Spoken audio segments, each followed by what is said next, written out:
جنت میں حضرت آدم ایک عرصہ تنہا زندگی بسر کرتے رہے، مگر اپنی زندگی اور راحت و سکون میں ایک وحشت اور خلا محسوس کرتے تھے۔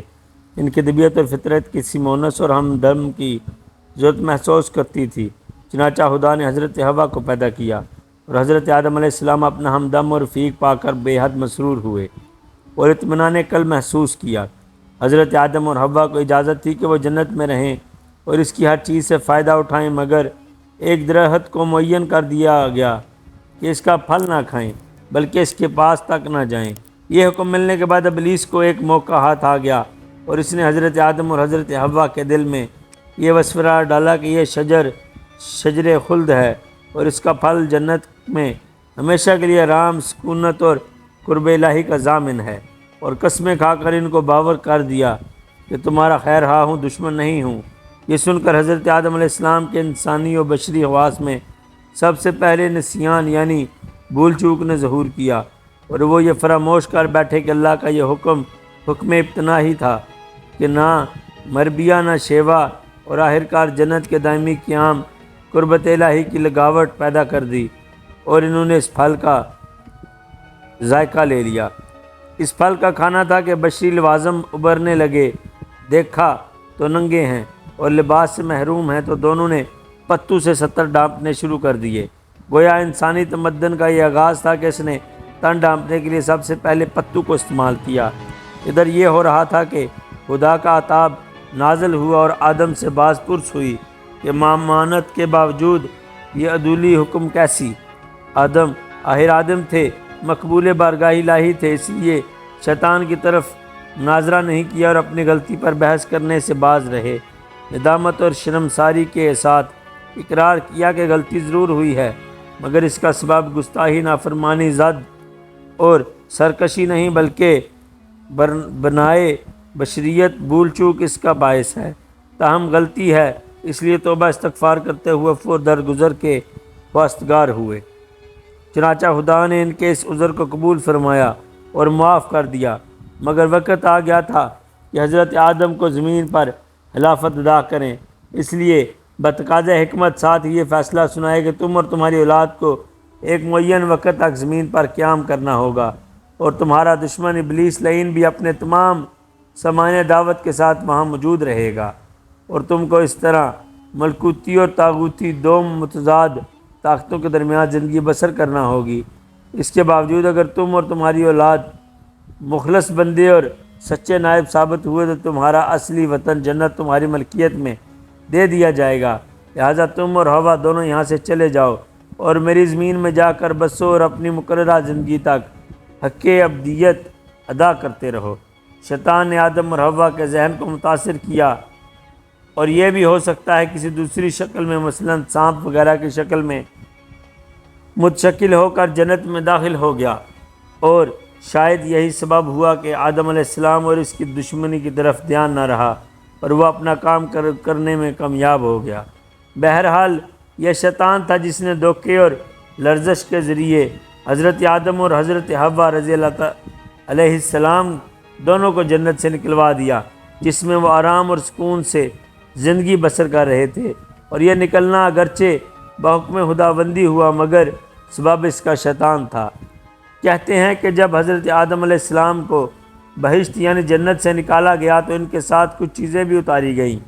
آپ کے ساتھ آس کا درخت اترا، حجر اسود بھی اترا جو برف سے زیادہ سفید تھا، عصائے موسیٰ بھی ان کے ساتھ اترا جو بہشتی درخت آس کی لکڑی کا تھا، یہ 10 ہاتھ لمبا تھا جتنے خود حضرت موسیٰ لمبے تھے۔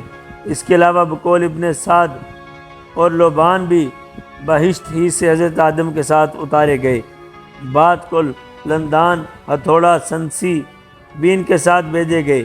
ابن سعد اپنی تاریخ طبقات ابن سعد میں مزید لکھتے ہیں کہ کوہستان فوز پر آدم علیہ السلام کا نزول ہوا تو پہاڑ پر انہوں نے لوہے کی ایک شاہ دیکھی، دیکھتے ہی کہنے لگے آس کا درخت ہے۔ جو درخت پرانے ہو کر سوکھ گئے تھے، ان کی لکڑیاں مختلف طریقوں سے توڑ سکتے تھے۔ آدم اسے کام میں لاتے، پھر تنور بنایا۔ یہ وہی تنور تھا جو حضرت نوح کو وراثت میں ملا، اور یہ وہی تنور تھا جس میں حضرت نوح کے دور میں طوفان کی ابتدا ہوئی، یعنی تنور سے پانی ابل پڑا۔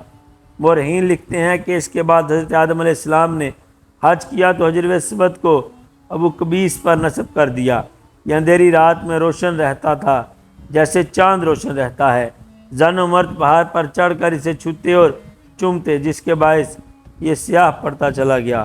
اسلام سے 4 برس پیشتر کا واقعہ ہے کہ قریش نے اس کو ابو قبیس کی چوٹی سے اتار دیا اور خانہ کعبہ میں نصب کر دیا، جہاں یہ اب بھی نصب ہے۔